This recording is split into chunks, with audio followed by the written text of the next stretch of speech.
Hello guys, মাই চ্যানেলের first video. তো চলো শুরু করা যাক। চালটাকে যেন ভালো করে ছেঁকে নিতে হবে, যেন জল না থাকে। গোবিন্দভোগ চালটাকে প্রথমে ভালো করে ভিজিয়ে নিলাম। চালটাকে শুকিয়ে ঝরঝরে করে নিতে হবে।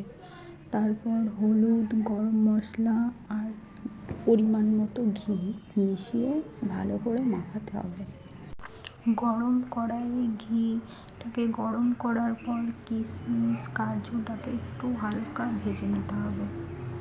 2 চামচ ঘি দিয়ে আরেকটু গরম করার পর তেজপাতা, এলাচ, লবঙ্গ, দারচিনি একসাথে দিয়ে হালকা ভেজে নিতে হবে। ভাজার পর কড়াইয়ে ওই মাখানো চালটাকে দিয়ে দেব। তারপর কিছুক্ষণ চালটাকে নেড়ে নেব। সব জিনিস কিন্তু পরিমাণ মতো দিতে হবে। 2 মিনিটের মতন চালটা ভাজার পর উষ্ণ গরম জল ওতে ঢেলে দেবো। এতে কিন্তু গরম জলই দিতে হবে।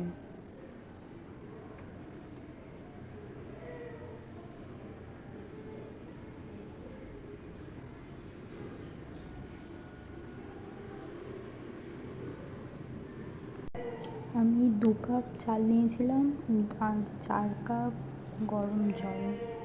সব সময় কিন্তু পরিমাপ মেপেই সব কিছু দিতে হবে। তারপর ঢাকা দিয়ে দেব। ঢাকা দিয়ে 7 মিনিট মতো রেখে দিয়েছিলাম। তারপর পরিমাণ মতো গুঁড়ো চিনি মিশিয়ে দিয়েছি। তারপর কিছুক্ষণ চালটাকে নেড়ে নিয়েছি।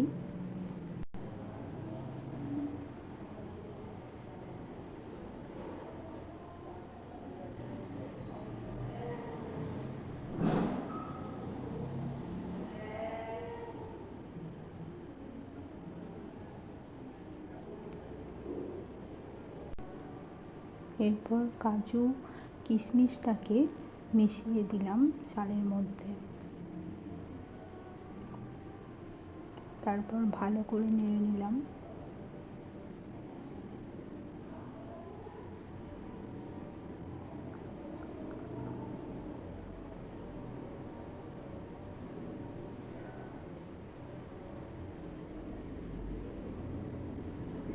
নেড়ে নেওয়ার পর তারপর একটু ঘি ওপর দিয়ে ছড়িয়ে দিলাম। রেডি হয়ে গেছে পোলাওটা। সুন্দর করে সাজিয়ে নিয়েছি। বাই, আবার নেক্সট কোনো ভিডিওতে দেখা হবে।